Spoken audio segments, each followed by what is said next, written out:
Saudara, Pertubuhan Kesihatan Sedunia atau WHO sudah pun mengisytiharkan wabak Mpox sebagai satu kecemasan kesihatan awam antarabangsa dan pemerintah Singapura semalam sudah pun mengumumkan satu siri langkah bagi menangani risikonya.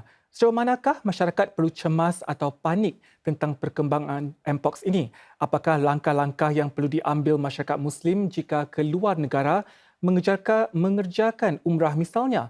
Penerbit Amirah Isa mengupas dalam analisis berita malam ini. Kini terdapat dua subjenis Mpox yang berleluasa, Clade 1 dan Clade 2. Clade 1 adalah jenis lebih ganas dan berbahaya dan sudah menjadi endemik di lembangan Kongo di Afrika Tengah. Clade 2 yang kurang berbahaya pula endemik di sebahagian Afrika Barat. Yang mencetuskan kebimbangan global adalah varian baharu Clade 1B kerana ia didapati merebak dengan lebih mudah dijangkiti menerusi kontak rapat orang yang dijangkiti. Bagi tahun ini, lebih 20,000 kes Mpox dicatatkan di seluruh dunia dengan lebih 650 kematian dilaporkan sejauh ini. Persoalannya, sejauh manakah masyarakat perlu cemas atau panik berhubung perkembangan ini? Kita tidak harus panik kerana ianya bukan seperti smallpox ataupun bukan seperti jangkitan-jangkitan yang lain seperti COVID. Ya. Ianya merebak kerana close contact, bukan daripada pernafasan ataupun batuk, ya, tetapi close contact daripada bodily fluids.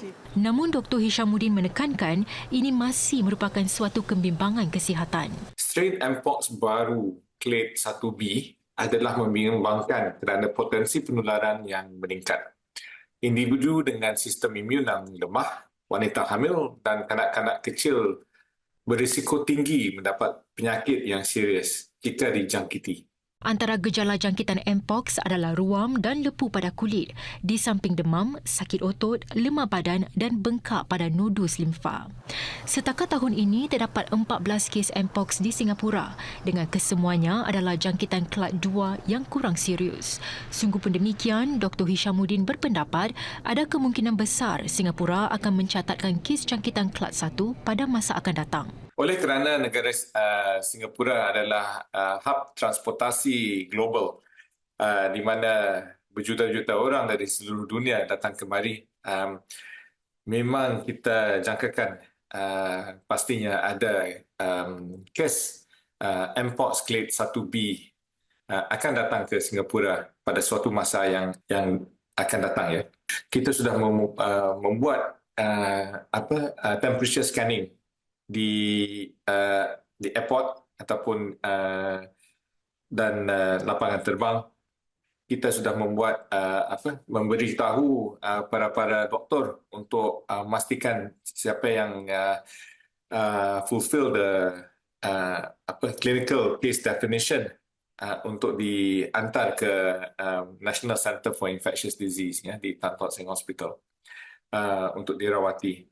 Kita sudah ada public health system dan public health experts yang tersedia ada di Singapura untuk mengawal situasi jika adanya satu kes. Ya. Dan kita mempunyai vaksin untuk Mpox yang sudah ada di Singapura. Dengan musim cuti hujung tahun mendatang, Dr. Hishamuddin menasihati mereka yang melancong ke luar negara agar sentiasa menjaga kebersihan diri dan mengelak berada di tempat sesak. Namun bagaimana pula bagi jemaah yang menunaikan ibadat umrah yang sememangnya berada di tengah keadaan sesak? Ini nasihat Dr. Hishamuddin. Para jemaah perlu memakai pelitup muka, ya, mengelakkan kontak rapat dengan orang yang menunjukkan gejala dan mengamalkan kebersihan seperti kerap mencuci tangan. Pada jemaah, saya rasa tidak harus bimbang kerana pihak pemerintah di Saudi Arabia dan Kementerian Kesihatan di Saudi Arabia memang sudah mengambil langkah-langkah untuk pencegahan dan kawalan kes Mpox ini. Arab Saudi belum mencatatkan sebarang kes Mpox Kelas 1 sejauh ini. Ia juga sedang melaksanakan langkah pencegahan yang komprehensif untuk meningkatkan pemantauan dan pencegahan virus Mpox. Menurut MOH, vaksin Mpox tidak diperlukan untuk mereka yang ingin melancong atau mengerjakan ibadat umrah buat masa ini. Jadi agak sukar untuk seseorang awam mahu mendapatkan vaksin Mpox secara sukarela walaupun jika dia mahu. Vaksin Mpox ini diperolehi dan disimpan oleh Kementerian Kesihatan untuk persediaan sekiranya ada penularan kes Mpox di negara Singapura. Ianya tidak dapat didapati dari mana-mana doktor, ya.